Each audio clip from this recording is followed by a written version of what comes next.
사도행전 28장 1절에서 6절 말씀을 함께 봉독하시겠습니다. 우리가 구주된 후에 안즉 그 섬은 멜리데라 하더라. 비가 오고 날이 참에 원주민들이 우리에게 특별한 동정을 하여 불을 피워 우리를 다 영접하더라. 바울이 나무 한 묶음을 거두어 불에 넣으니 뜨거움으로 말미암아 독사가 나와 그 손을 물고 있는지라. 원주민들이 이 짐승이 그 손에 매달려 있음을 보고 서로 말하되 진실로 이 사람은 살인한 자로다. 바다에서는 구조를 받았으나 공의가 그를 살지 못하게 함이로다 하더니 바울이 그 짐승을 불에 떨어버리매 조금도 상함이 없더라. 그들은 그가 붙든지 혹은 갑자기 쓰러져 죽을 줄로 기다렸다가 오래 기다려도 그에게 아무 이상이 없음을 보고 돌이켜 생각하여 말하되 그를 신이라 하더라. 아멘. 풍랑을 만난 배가 드디어 멈추어 서고 그 배에 탄 276명이 한 섬에 도착을 합니다. 이 항해를 할 때 그레데 미항에서 바울이 분명하게 말하지 않습니까?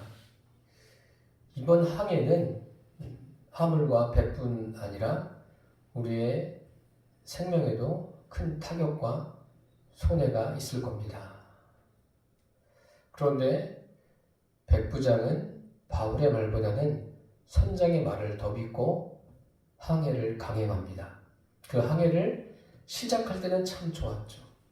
그런데 얼마 안 되어서 큰 풍랑, 유라굴루라는 광풍을 만나게 됩니다. 그 광풍 앞에 사람들은 자기들이 그 상황을 해결해 보려고 온갖 힘을 다 쓰죠. 애쓰지만 결국에는 그렇게 하지 못합니다. 이틀째 되던 날에는 사공들이 그 배에 있는 짐을 다 버립니다. 바다에 던지는데도 아무런 변화가 없습니다. 3일째 되는 날에 배의 기구들을 다 버리죠. 아무런 효과가 없었어요.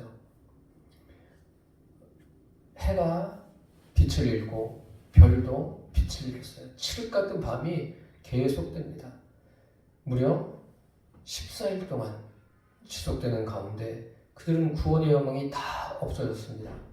없어졌는데 그런 상황에서 바울이 하나님께서 자신에게 하신 말씀을 그들에게 전하죠. 전하면서 바울아 안심하라. 내가 가이사 앞에 서야 하겠고 너와 항해하는 모든 사람들을 다 내 손에 주었다. 이렇게 말씀하십니다. 그래서 바울이 그들에게 말하죠. 나는 하나님께서 내게 말씀하신 그대로 되리라고 하나님을 믿노라. 결국 이 말씀대로 배는 한 곳에 도착합니다. 그곳 이름이 멜리데입니다. 오늘날로 하면 여기는 말타섬이에요. 말타섬인데 이 말타의 의미는 꿀이 흐른다 라는 그런 의미를 가지고 있습니다.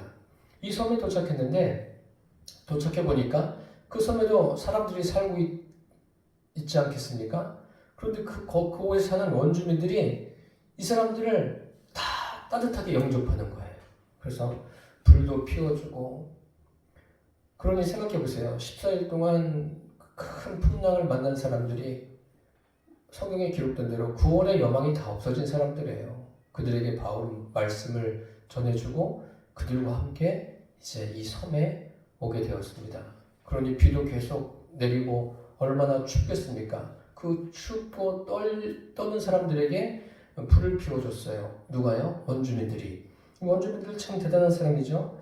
이 원주민의 그 헬라어의 의미가 어떤 의미를 가지고 있냐면 아주 야만인이란 그런 의미를 가지고 있습니다. 야만인이고 이방인입니다. 유대인들이 볼 때는 더없이 야만인이죠. 그리고 또 헬라 사람들이 볼 때도 야만인이에요. 그런데 이 사람들이 어떻게 해요? 야만인인데 굉장히 따뜻하게 대해주고 있는 거예요. 동정을 베풀어 주는 거예요. 우린 여기에서 간과해서는 안 될 것이 이 야만인이라고 부르는 원주민들의 심령 상태예요. 이들의 심령 상태가 어떤 거예요? 순수한 거 아닙니까? 그 어려움을 겪는 사람들을 따뜻하게 맞이하는 그 심령이 순수한 사람들임을 우리가 알 수 있습니다. 하나님이 원하시는 것은 다른 게 아니에요. 이런 그 순수한 사람들, 이런 마음을 하나님이 원하십니다. 마치 이 원주민들이 276명의 사람들을 맞이한 것을 보면은 창세기 18장에서 아브라함이 그 나그네들을 영접하지 않습니까? 그것도 굉장히 그 순전한 마음으로 그렇게 한 거예요. 여기 원주민들이 그렇다는 거예요. 참 원주민들이 이렇게 하는데 얼마나 큰 손해를 보는 거 보지 않겠습니까? 이 손해가 얼마나 크겠어요. 그 많은 사람들에게 불을 다 지펴줘 보세요. 그리고 성경을 계속 읽어가면 이 사람들을 며칠 동안 같이 있었던 거예요. 그러니까 먹을 것도 다 제공해주고 편의시설을 다 제공해준 거예요. 물론 지금처럼 이렇게 편리한 상황은 아니지만 어쨌든 그들이 그 풍랑을 만난 사람들이 위로를 받고 먹고 쉴 수 있도록 그 조건, 그런 여건을 다 만들어 주었습니다. 참 이들의 모습을 보면 어떤 조건 없이 그 순수한 심령임을 알 수 있습니다. 여러분들도 어떤 사람이 참 대화하기가 좋습니까? 그 마음에 그 순수한 심령을 가지고 있는 사람이 좋지 않습니까? 주님은 이런 사람을 찾으십니다. 요한복음에 보면 요한복음 3장에 니고데모가 주님을 찾아오지 않습니까? 한번 그 내용을 생각해 보세요. 떠올려 보세요. 니고데모도 예수님 앞에 얼마나 순수한 심령입니까? 그뿐 아니라 한 장을 넘겨서 그 요한복음 4장에 가면 사마리아 수가성 우물가의 여인을 보세요. 남편이 5이 있는데 현재 사는 남편도 그의 남편이 아니죠. 이 여인의 마음도 어떻습니까? 외적으로 볼 때는 굉장히 막 무질서해 보이고 그러지만 그 심령은 어때요? 그 심령에는 순수한 그 마음이 있는 거예요. 주님은 이런 마음을 원하십니다. 여기 지금 배가 멈춰 서 있고 항해하던 사람들이 한 섬에 모여 있습니다. 이 멜리데라는 섬에 도착하게 하신 이유가 있겠죠. 주님께서 이 사건을 통해서 말씀하시고자 하는 것이 분명하게 있습니다. 그 목적이 있지 않겠습니까? 성경에 보면 창세기서부터 요한계시록까지 참 많은 사건들이 기록되어 있어요. 이 사건들을 통해서 주님께서 하시고자 하는 게 무엇일까요? 복음을 우리에게 알려주시고 구원하게 하시는 그러한 목적이 곳곳에 담겨져 있습니다. 오늘 본문의 바울을 보세요. 이제 한 섬에 도착했어요. 그들의 호의를 받으면서 이제 불을 쬐고 있죠. 불을 쬐고 있는데 이제 바울이 그 나무단을 가져다가 불 위에 올려놓습니다. 올려놓는데 무슨 일이 생겼습니까? 그 나무단에서 뱀이 나오는 거예요. 뱀이 뜨거우니까 불 속에 들어가면 죽는 거 아닙니까? 근데 뜨거우니까 올라오다가 어떻게 합니까? 이 나뭇가지를 이렇게 잡아서 넣는 바울의 손을 탁 뭅니다. 바울이 지금 뱀에 물린 거예요. 얼마나 깜짝 놀라겠어요. 바울도 놀라고 원주민들도 놀라고 주변 모든 사람들이 놀라는 거예요. 왜 하나님은 지금 하필이면 바울에게 이러한 일을 겪게 하실까요? 큰 풍랑을 겪고 그 풍랑 속에서도 살아남은 사람 아닙니까? 살아남았는데 나와서 죽게 하시는 건가요? 왜 이런 일을 겪게 하실까요? 지금 모두가 놀라는 거예요. 바울도 놀라고 거기에 있는 사람도 놀라고. 이것도 일종의 고난이죠. 바울에게 또 고난을 주시는 거예요. 이 고난을 통해서 하나님은 하시고자 하는 말씀이 있겠죠. 바울만 아니라 모든 인생들이 겪는 고난이 있습니다. 그 고난을 통해서 하나님이 말씀하시고자 하는 것이 무엇인가, 그 목적이 무엇인가, 그것을 아셔야 돼요. 하나님께서 인생에게 고난을 주시는 것은 다른 데 있지 않습니다. 그 심령이 깨어지고 마음의 문이 주님을 향해서 열려지기를 원하시는 거예요. 이것은 모든 사람에게 동일합니다.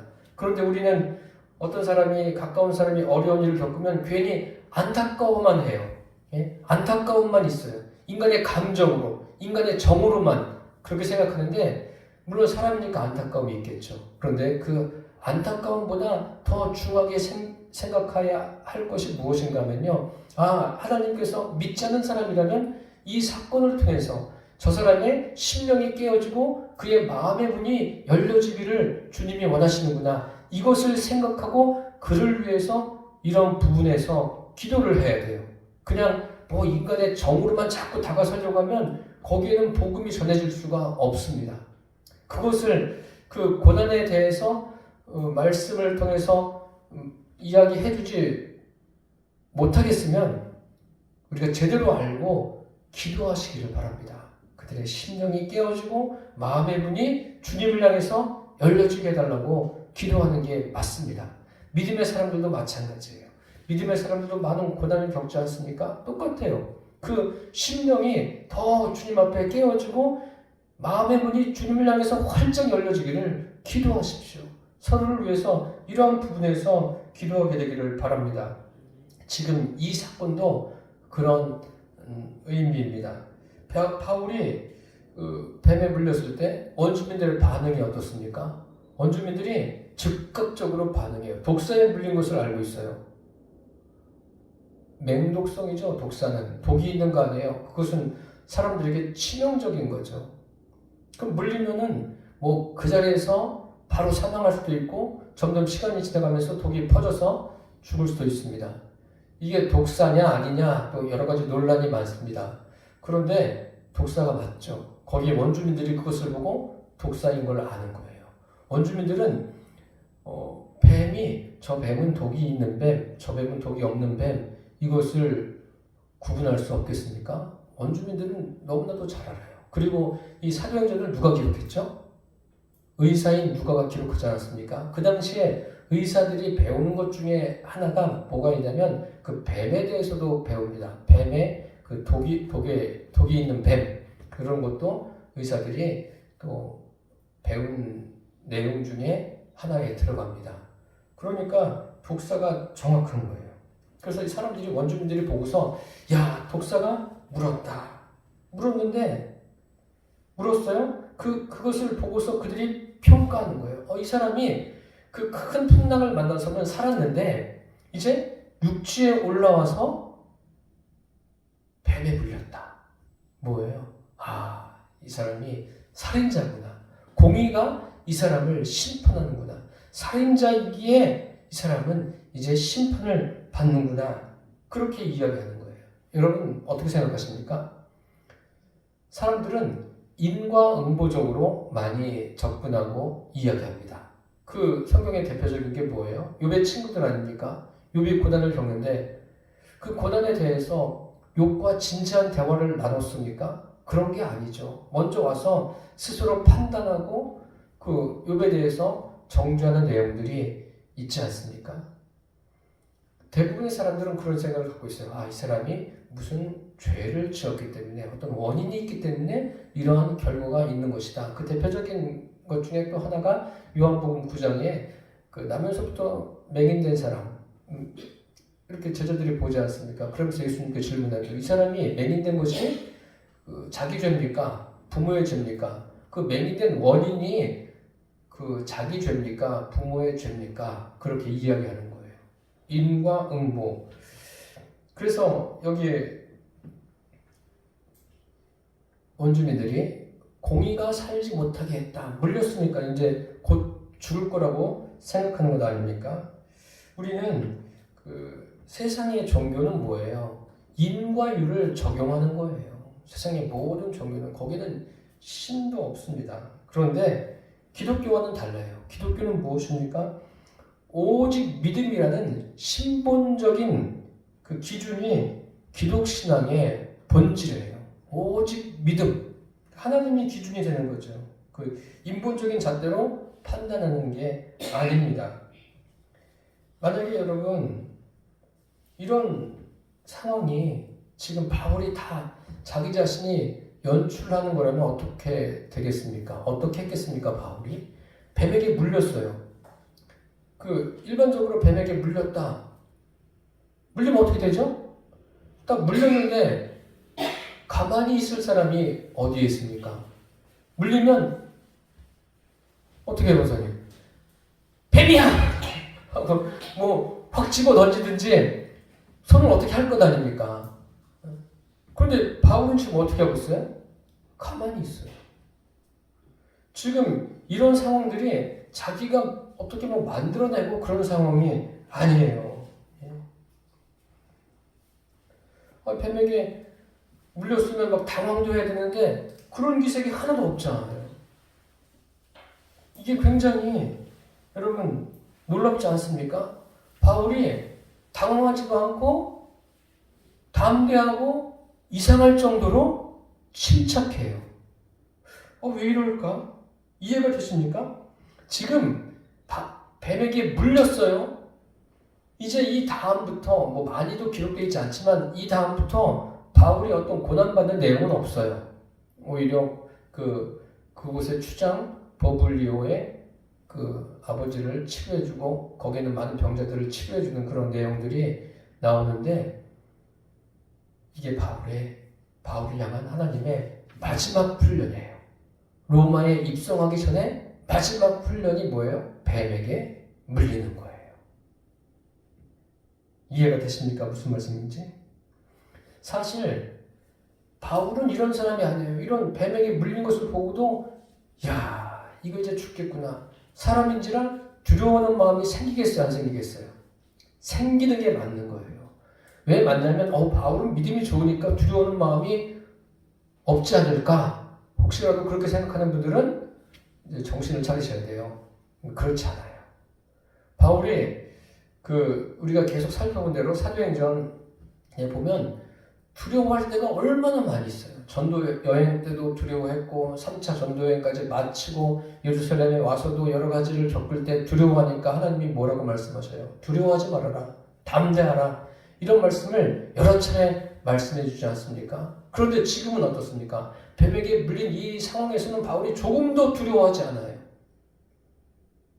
지금 뱀에게 물려가지고 아무런 감각이 없어서 그런가요?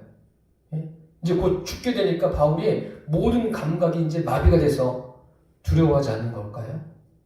그런 게 아니에요. 이게 바로 하나님의 역사고 바울이 여기까지 오면서 그의 믿음이 그만큼 성숙하게 된 거예요. 이제 하나님께서 넉넉하게 쓰실 사람으로 세워진 거예요. 지금 이 상황이 그렇다는 겁니다. 하나님이 우리에게 주시는 것은 두려워하는 마음이 아닙니다. 여러분, 두려워하지 마십시오. 두려움 안에는 염려, 근심, 걱정 다 포함되어 있어요. 염려하고 근심하고 걱정해서 해결을 본 적 있으십니까? 있으세요? 없으세요? 없어요. 염려에서 해결되어지는 게 어디 있어요? 그냥 염려하는 건 뭐예요? 나를 자꾸 들들 볶는 거예요. 나를 볶지 마세요. 괜히 스트레스가 되고 자신만 피곤한 거예요. 하나님이 주신 마음은 이런 두려워하는 마음이 아니라 오직 뭐예요? 능력과 사랑과 근신하는 마음이에요. 바울은 지금 그 마음이 능력과 사랑과 근신의 마음이 그의 심령에 딱 자리 잡은 거예요. 하나님이 붙들어 주시잖아요. 하나님께서 역사하시잖아요. 이제 이 독사가 무는 것쯤 이것을 믿음으로 이길 정도가 된 거예요. 그렇다고 여러분 이런 거 시험해 보시면 안 돼요. 괜히 뱀인데 가가지고 나도 믿음이 좋아 그러면서 손을 넣어보고 이러시는 것은 굉장히 위험한 발상입니다. 그런 의미가 아니죠. 바울이 이것을 통해서도 뱀에 물리면서도 그래 하나님께서 가이사 앞에 서야 한다고 말씀하셨지. 그럼 여기서 죽으면 됩니까? 안 됩니까? 안 되는 거예요. 하나님 각본대로 하면 죽으면 안 되는 거예요. 그러니까 바울이 아무것도 두려워하지 않잖아요. 참 놀라운 일입니다. 오히려 어떻습니까? 지금 뱀을 지배하는 능력자로 바뀌었어요. 뱀이 물고 있어요. 주변 사람들이 계속 보고 있습니다.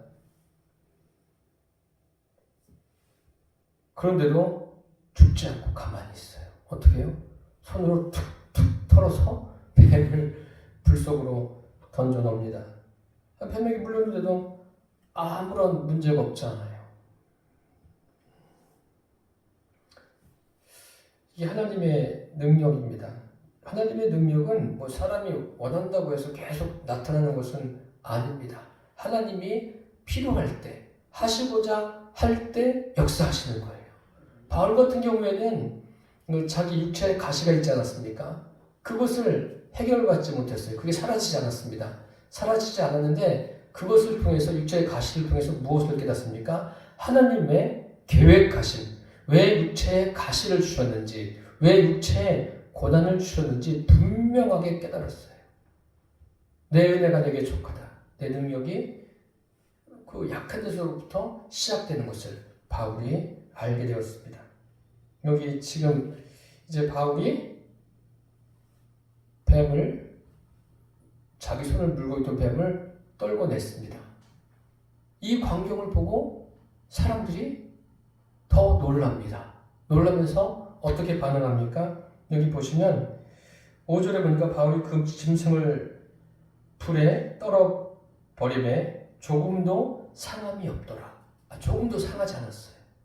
그 다음에 이제 중요한 건 뭐예요? 사람들의 반응입니다. 그들은 그가 붙든지 혹은 갑자기 쓰러져 죽을 줄로 기다리는 거예요. 어떻게 될까? 궁금하지 않습니까? 저 사람이 어떻게 될까? 궁금한 거예요. 오래 기다렸다고 했어요. 오래 기다렸는데 그에게 아무 일도 일어나지 않았습니다. 아무 일도 일어나지 않으니까 바울을 뭐라고 해요? 야, 이 사람은 신이다. 처음에 뭐라고 했어요? 살인자에서 뭘로 바뀐 거예요? 신으로 바뀐 거예요. 뱀 한번 물려서 죽지 않고 살인자에서 신으로 바뀌어서 신되기 참 쉽죠. 이렇게 신되면 뭐 그런데 이 사람들을 한번 생각해 보세요. 지금 누구를 신으로 본다고요? 바울을 신으로 보고 있는 거예요. 바울이 신입니까? 바울은 사람이에요. 사람. 신이 아니에요. 이것과 똑같은 이야기가 어디에 있죠? 우리가 사도행전 배웠잖아요. 사도행전 그 14장에 보면 바울이 루스드라에서 나면서부터 안진뱅이 된 자를 일으킵니다. 일으키니까 갑자기 그 성에 소동이 일어났어요. 그래서 그곳에 있는 다른 신을 섬기는 사람들이 어떻게 해요? 그 재물을 가지고 와서 바울을 제사하려고 해요. 그러면서 바나바와 바울이 같이 있지 않았습니까? 바나바를 뭐라고 그래요? 제우스다라고 이야기하고 바울을 헤르메스다. 그러니까 뭐예요? 바나바와 바울은 둘 다 신이다 이렇게 된 거예요. 그를 경배하려고 합니다. 그래서 바울이 하지 말라고 그러지 않습니까? 그 사람들이 뭐예요? 지금 바울을 신이다. 능력의 종 이상으로 지금 보고 있는 거예요. 그러니까 사실 무엇을 봐야 됩니까? 바울 속에서 역사하신 하나님이 보여야 되는 거예요. 근데 그게 안 보이고 누가 보이는 거예요? 바울, 그 사람이 보이는 거예요. 그것은 믿음을 갖는데 오히려 방해가 되는 거죠. 하나님께서 왜 그러면 이들에게, 이 원주민들에게 이 같은 일을 행하셨을까요? 그 원주민들은 제가 처음에 어떤 사람이라고 했습니까? 야만인이에요. 야만인이라고 성경에 표현해 놓았어요. 그리고 이방인이에요. 그럼 하나님에 대해서 알겠습니까? 모르겠습니까? 전혀 들어본 바가 없어요. 아무것도 모르는 사람들이에요. 그래서 하나님께서 일방적으로 역사하지 않으면 안 되는 그런 상황에 지금 역사하신 거예요. 표적을 보여주신 거죠. 이제 표적을 보여주셨는데 이 사람들은 표적을 보면서 어떻게 된 거예요? 바울을 신이라고 부르는 거예요. 그런데 이제 바울이 그들에게 또 이후에 복음을 전했으리라고 봅니다. 여기 뭐 자세하게 나와 있진 않습니다. 그런데 복음을 전하는 것이 맞죠. 이 사건은 이제 하나님의 하나님됨을 그들에게 알려주는 거예요. 그러니 이 독사에 물렸는데도 안 죽었어요. 얼마나 충격적인 일이겠습니까? 그 사람들에게 야 이런 일도 있구나. 그러면서 바울이 그곳에 있는 사람들 추장의 아버지도 치료해주고 또 기도하니까 또 안수하니까 병든 사람들이 막 다 일어나고 다음 주에 살펴보겠지만 그런 일들이 생기는 겁니다. 참 놀라운 일이죠. 그래서 이 사람들에게 그 일방적으로 역사하신 것은 이제 이방인이고 또 사람들이 볼 때 야만인이다. 그들에게 하나님께서 이렇게 나타나신 거예요. 알려주신 거예요. 그렇죠. 아무도 모르는 사람들에게 뭐 설교를 하면 알아듣기 쉽겠습니까? 어려운 일이죠. 이 사람들이 뭐 표적을 구한 게 아니에요. 하나님께서 이 사람들을 위해서 역사하셨다는 것을 여러분 기억하시기를 바랍니다. 이게 중요한 거예요. 그래서 우리가 지금도 어떤 표적을 구하고 그런 사람들이 많은데 굉장히 조심해야 돼요. 왜냐하면 마태복음 24장에 보면 이런 말씀이 있습니다.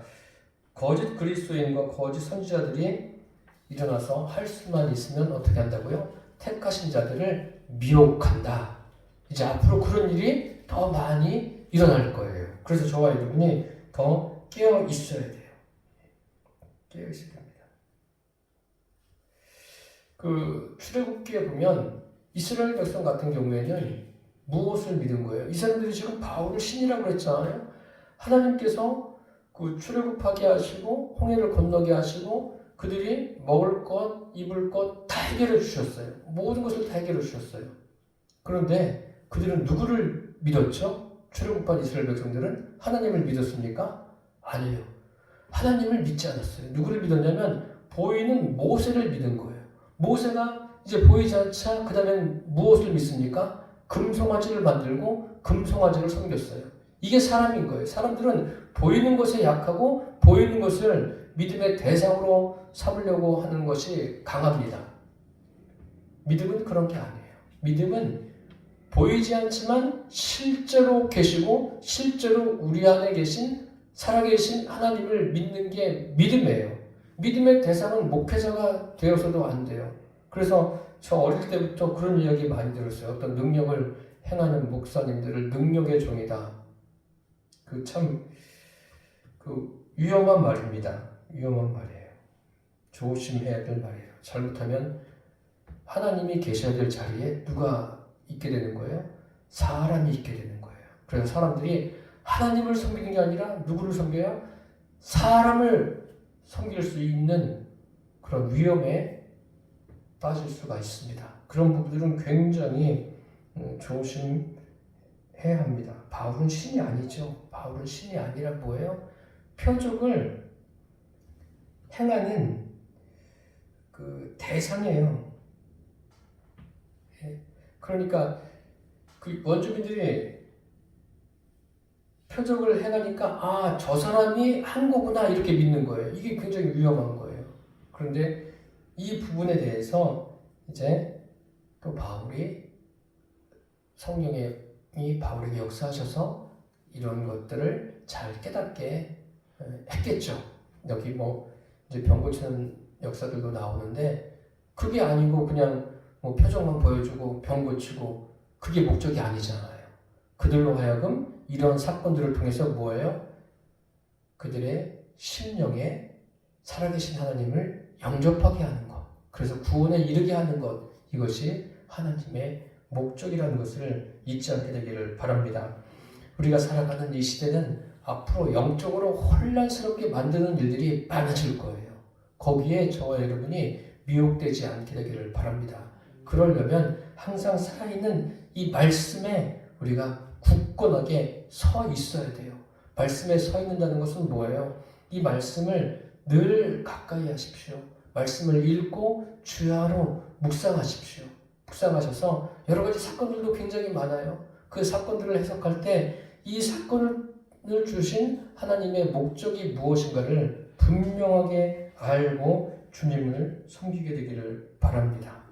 그래서 이 혼탁해져가는 이 시대에도 저와 여러분이 믿음을 끝까지 지켜서 할 수만 있으면 한 영혼 한 영혼을 주님께로 인도해서 우리를 통해서 구원의 수가 날마다 더해가는 그러한 역사가 있게 되기를 예수님의 이름으로 축원합니다. 기도하겠습니다. 살아계신 주님, 사도 바울이 이제 로마에 들어가기 전에 끝으로 뱀에 물리는 사건이 오늘 본문에 기록되어 있습니다. 멜리데 섬에서 원주민들의 영접을 받고 그곳에서 뱀에 물리는데 이것은 다른 것이 아니라 그들이 잘못 알고 있는 것을 주님이 바로잡아주고 바울이 신이 아니라 바울을 통해서 역사하신 성령 하나님이 하나님 되심을 그들에게 알리는 사건인 줄 믿습니다. 아버지, 우리가 우리 삶에서 일어나는 여러 가지 일들에 대해서 분명히 분별할 수 있는 분별력을 가지고 나아가게 하여 주옵소서. 우리에게 기록된 말씀, 성경이면 충분합니다. 이 말씀을 날마다 가까이 하게 하여 주옵소서. 그래서 보이지 않는 하나님을 보이는 것처럼 믿고 주님과 늘 깊은 교제가, 친밀한 교제가 있게 하여 주옵소서. 예수님의 이름으로 기도드립니다. 아멘.